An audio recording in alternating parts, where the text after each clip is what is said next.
I'd like to take a moment to share with you an interesting conversation that really covers a topic related to a question that I get often. It's my hope that what I shared with this client and this woman is a help to you the way it was to her.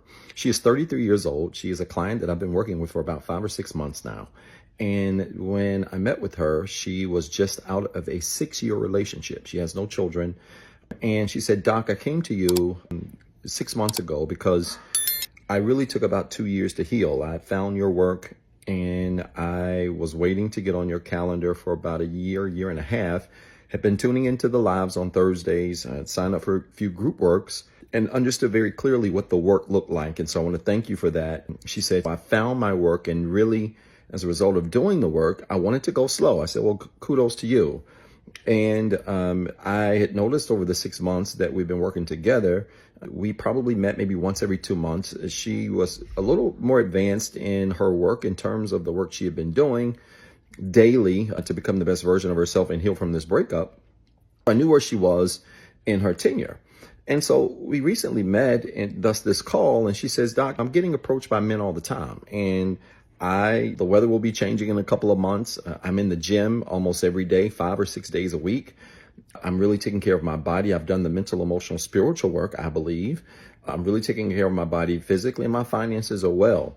She said, "But, I will admit to you that I'm terrified." I said, "What are you afraid of?" She said, "Well, I'm afraid that I'm going to meet someone and end up in another 6-year situation or in a situation where things just don't work out. And then I have to bear the grunt of going through the pain of healing again." And I said to her, I said, "That's a perfectly human response. I don't know a human that wants to get hurt on purpose and that wants to heal from hurt and then want to experience that hurt again. It's not any fun." I told her from personal experience, I've been through it.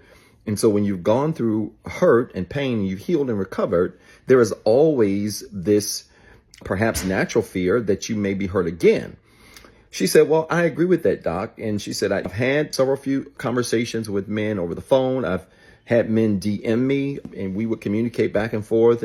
We've done some video calls." She said, "But it just doesn't go further than that." And I said, "Why?" She said, "Well, if I'm being honest with you, when I'm talking to them, any little thing that I find that is negative, I completely shoot them down."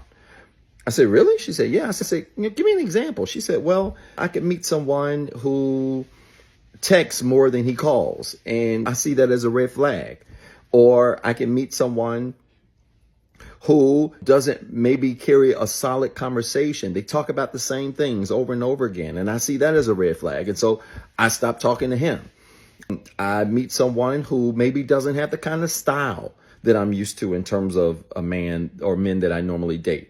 And when his style is off," she said she had gone to 2 or 3 dinner dates, and she meets him, sees the way he dresses, and it just completely turns her off. I said, "He checks other boxes, mentally, emotionally, spiritually, at least?" She said, "Yeah."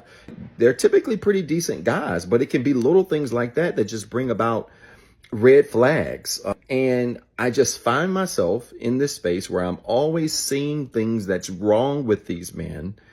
And if I'm being honest with you, Doc, I don't think that things are really big deals, but they terrify me. She said, obviously the dressing thing is a very minor thing on a larger scale. She said, but it could be something as simple as men texting more than they call, or men maybe talking about the same things over and over again, or it could just be small things. And it just completely turns me off. And it makes me think that I'm going to end up in a situation with someone that I may end up liking, but then end up getting hurt again because maybe they don't have the substance or the healing or the growth that I'm looking for. She said, "Doc, I know this sounds crazy to you." She started laughing. I said, "No, it doesn't sound crazy, actually." And it's something that I hear often. I said, but let's start here. I said, number one, let's be careful with this red flag culture. I want to be very clear with you. I said, "Ma'am, we're living in a time where everybody is looking for red flags, and everybody thinks they see a red flag when they see something is wrong. And just because something is wrong doesn't mean it's a red flag. Something could just be broken. Something could just need to be repaired. But let's not confuse what is broken or what needs to be repaired with what is a red flag. Oftentimes, red flags are things that can be repaired, but those things tend to speak more to dysfunction." And I said to her, I said, "Frankly, I think a lot of people that are screaming red flags every 2 minutes are doing nothing more than projecting."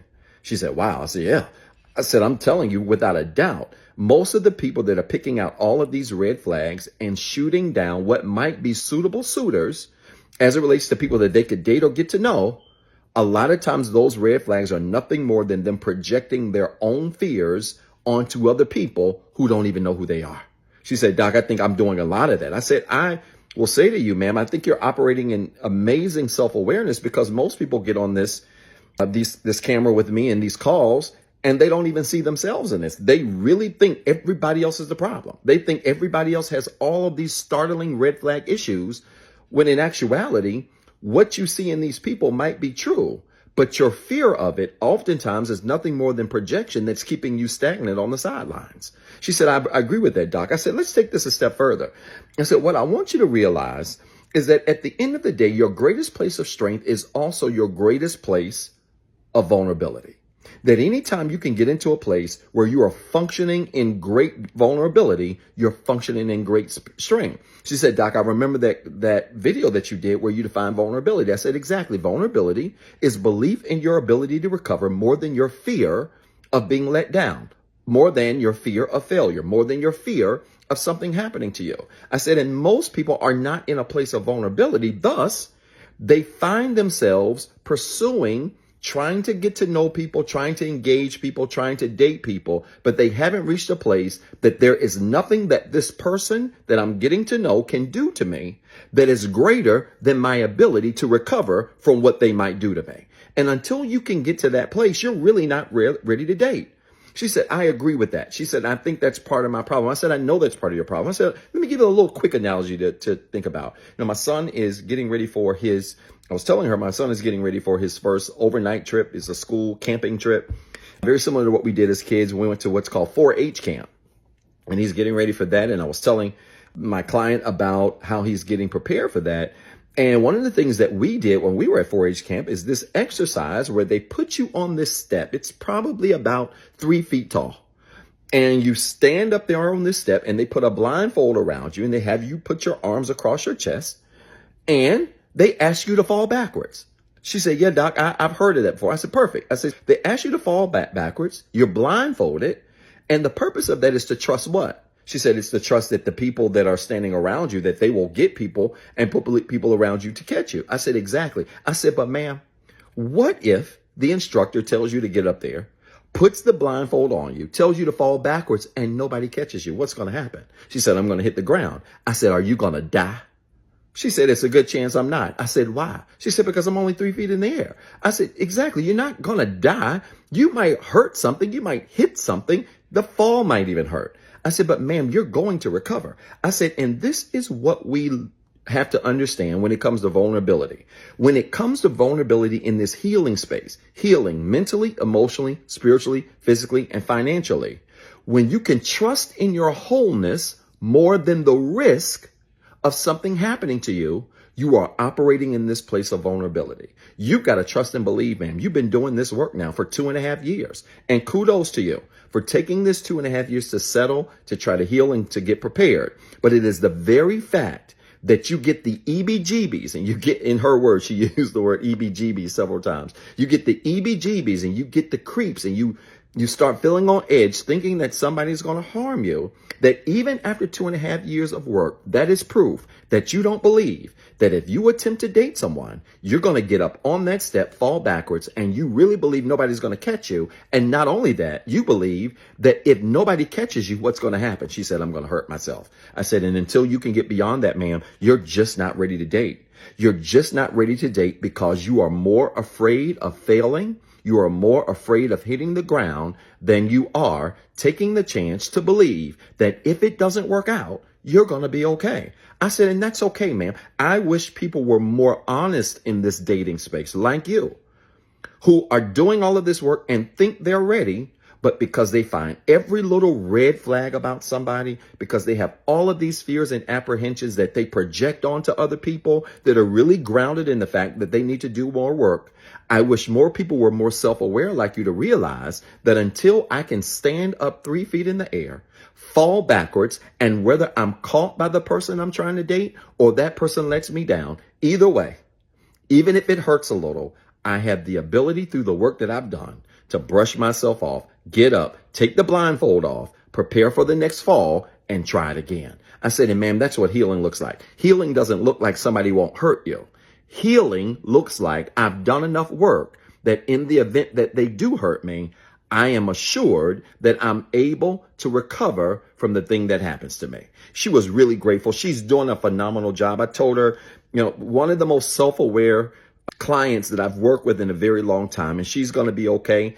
She said, Doc, I'm going to take maybe 3 or 4 more months and just completely get back off the market so I can really deal with some of this uneasiness that I feel so that I'm fully ready to be fully vulnerable and take the full plunge to fall backwards. I hope this story made sense. If it did, type church in the comments with 3 R's. And then remember, you've got 2 jobs. 1, be better today than what you were yesterday. And 2, don't forget what I told you. What's up, everybody? This is Dr. Zeb. Listen, I've been dying to make this announcement for a very long time now, and I'm pleased to say that Inspire Nation has officially launched. Yes, we finally got a Facebook and YouTube community group where we're going to have exclusive content, exclusive shorts, exclusive discussion prompts, where we're going to engage with other people literally around the world who are on the same healing journey that we're on. I need you to go find these pages right now on Facebook and YouTube.